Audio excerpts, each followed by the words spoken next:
Hours ago, the most powerful military on the planet blinked. Not in secret, not through a back channel, in a public post on Truth Social under Donald Trump's own signature. The man who told the world that a whole civilization will die tonight crossed his own deadline, picked up Iran's negotiating document, endorsed it as a workable framework, and agreed to pause his promised obliteration for 2 weeks. Iran's Supreme National Security Council responded with an official statement calling it what it appeared to be a historic, undeniable, crushing defeat for the United States. 2 weeks ago, a senior American official told Axios that Iran's 10-point plan was maximalist and unclear if it will allow moving forward for a diplomatic solution. Hours ago, Donald Trump declared those same 10 points to be the foundation on which to build peace. The exact framework Washington called unworkable is now the official architecture of the negotiation. In the next few minutes, I'm going to show you exactly what just happened, why Washington never saw it coming, and why the geopolitical map of the Middle East you are looking at today looks fundamentally different from the one you woke up in a week ago. Imagine you have a business partner. You threaten them for weeks with total destruction if they do not sign your contract. You announce a hard deadline. You put your pen on the table. And at the final hour, they slide their own contract across the desk instead. And you sign it. How long before every other partner watching that room decides your deadlines are theater? Hold that thought, because that is precisely what appears to have happened in the most consequential negotiation of 2026. Drop your answer in the comments. Was this Trump's strategic flexibility or the most visible miscalculation in modern American foreign policy? Let's rewind the clock. It started in the spring of 2025, when coordinated U.S. and Israeli strikes on Iranian nuclear and military infrastructure set the region on fire. The Strait of Hormuz, the choke point through which roughly 20% of the world's traded oil flows, effectively went dark. A global energy crisis ignited almost overnight. Trump issued his terms through a 15-point framework: dismantle the nuclear program, constrain the missiles, reopen the strait, and the U.S. lifts sanctions. Iran looked at that framework and said, no. Not renegotiate, no. For weeks, as Trump escalated his rhetoric to its most extreme register, Tehran issued its own blueprint, a 10-point plan. It called for a formal commitment to non-aggression against Iran and its allies, continued Iranian sovereignty over the Strait of Hormuz, acceptance of uranium enrichment as an Iranian right, lifting of all primary and secondary sanctions, termination of UN Security Council and Board of Governors resolutions against Iran, full compensation for war damage, withdrawal of U.S. combat forces from the region, and a permanent end to the war on all fronts, including Lebanon.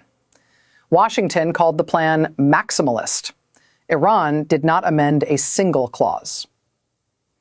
Receipt number 1, the deadline that dissolved. Trump announced his 8 p.m. Eastern deadline with the language of biblical finality. The words were unmistakable. A whole civilization will die tonight. Less than 2 hours before that deadline expired, Pakistan's Prime Minister Shehbaz Sharif and Field Marshal Asim Munir made contact with the White House, and the obliteration was suspended. Trump's own Truth Social statement made the mechanism explicit. Based on conversations with Prime Minister Shehbaz Sharif and Field Marshal Amir of Pakistan, wherein they requested that I hold off the destructive force being sent tonight to Iran. The deadline, built with the vocabulary of total war, dissolved because a mediator asked politely. Washington was not setting the tempo. Washington was waiting for the phone to ring. Receipt number 2, the 10-point framework formally adopted. In the same statement, Trump wrote, "We received a 10-point proposal from Iran and believe it is a workable basis on which to negotiate." Let that sentence sit for a moment. The identical framework that a senior U.S. official declared maximalist weeks earlier is now the official starting point for every conversation that follows. Trump added, almost all of the various points of past contention have been agreed to between the United States and Iran. Almost all of those 10 points. The same 10 points that included continued enrichment, Hormuz sovereignty, reparations, and force withdrawal. Iran's Supreme National Security Council responded within hours with a formal government statement declaring that Iran has achieved a great victory and forced criminal America to accept its 10-point plan. That is not a social media post. That is an official document from Iran's highest security body. And Trump's own words do not contradict its core claim. Receipt number 3, the architecture of mediation.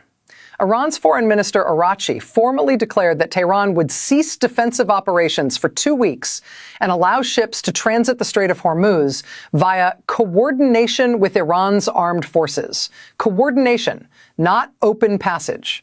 Iran's military is now the operational authority over transit through one of the most critical waterways on Earth, with a $2 million per ship toll attached, revenue that, under Iran's framework, goes toward reconstruction funding.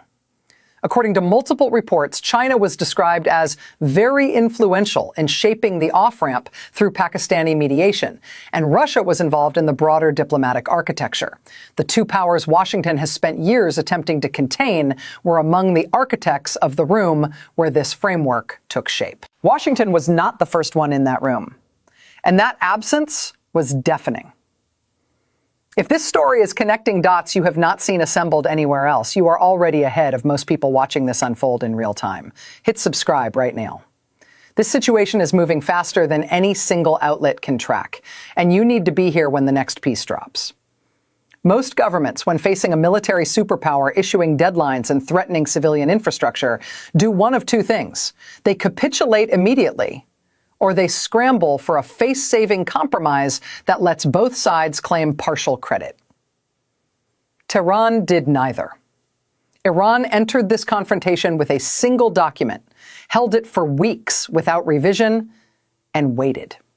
It did not issue a counteroffer to the U.S. 15-point plan. It did not soften its language. It used every mediator, every regional relationship, and every diplomatic backchannel to anchor its own framework as the only legitimate document in the room. And it worked. Iran built its position methodically. It communicated through Islamabad. It positioned Beijing and Moscow as pressure multipliers rather than passive observers.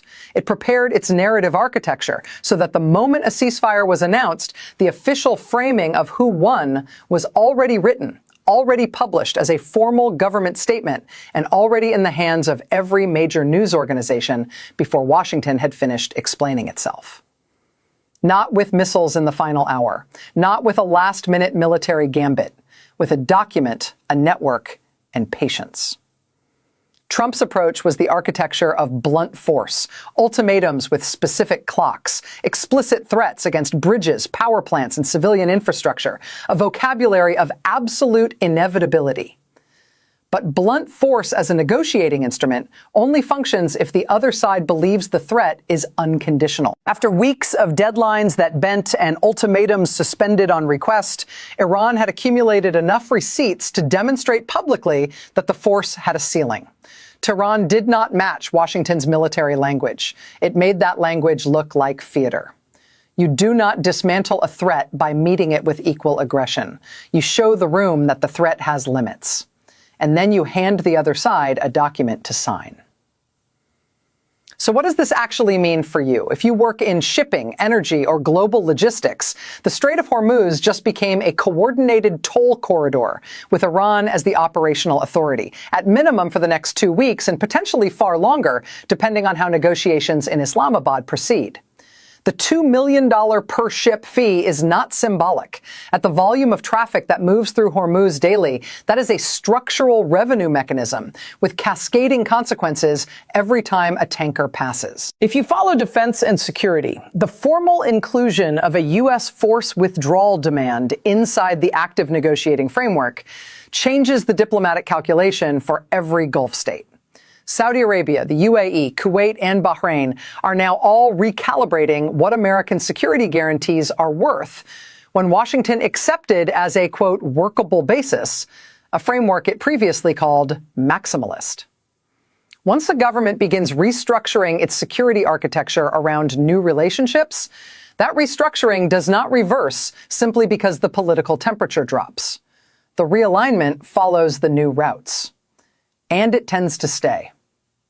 Israel's own officials acknowledge they received updates, according to Channel 12 News, in the final moments when everything seemed finalized. That is not the language of partners who consult together. That is the language of a partner being notified after the decision is already made.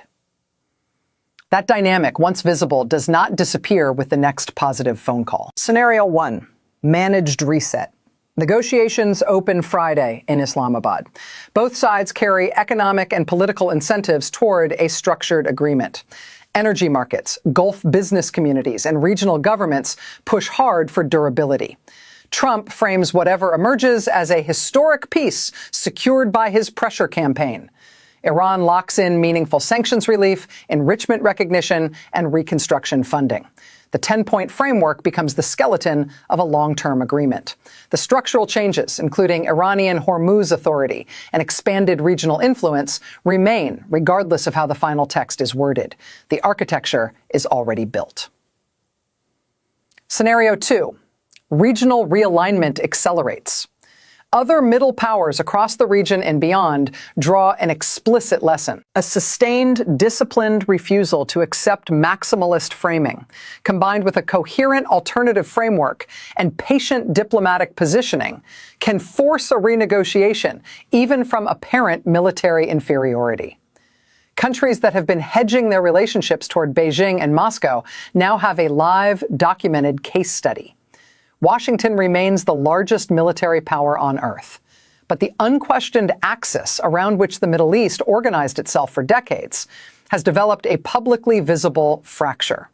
New networks, once operational, do not dissolve because one negotiation concludes.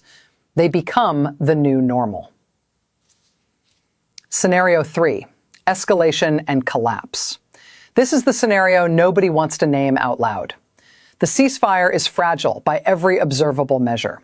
Within hours of its announcement, reports of ballistic missile activity and drone engagement were circulating from multiple directions simultaneously. Iran's supreme leader, Mojtaba Khamenei, ordered his forces to halt operations while simultaneously stating, "This is not the end of the war."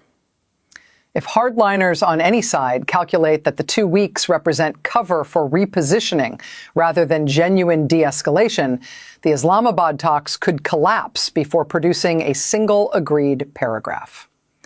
The forces that wanted Iran removed from the strategic map have not disappeared. They have the means and the motivation to break a deal that leaves Iran standing, enriching, and framing itself as the victor. The relationship between Washington and Tehran will not return to where it was before the first strike. Even if this ceasefire collapses within the next 48 hours, the lesson has already been absorbed by every foreign ministry watching. American ultimatums have a visible price ceiling. Iran's negotiators demonstrated that.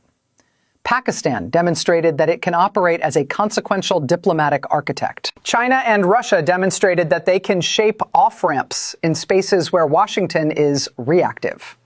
That lesson does not expire with the next news cycle. Even if the leaders who made these decisions leave office tomorrow, the lesson has been learned. The blueprints do not vanish. They become the reference point for every negotiation that follows. Iran did not start this confrontation, but it appears to have been very precise about how it intended to frame the endpoint. Here are the questions that matter now. Did accepting Iran's 10-point framework as the basis for talks represent Trump's strategic flexibility? Or did maximum pressure collapse under the weight of its own rhetoric? Is this ceasefire the genuine foundation of a long-term regional settlement, or a 2-week repositioning pause before the next escalation? And what do America's Gulf partners do next, knowing that the terms of their security architecture just shifted without their full consultation? Drop your answer in the comments. I read every single one. Subscribe, because the next chapters, including the Islamabad negotiations, the Israeli response, and how Gulf states recalibrate their American security arrangements, are coming fast. This story is not slowing down. Do not look away. This content is commentary and analysis for informational purposes only. It does not constitute financial, legal, or geopolitical advice.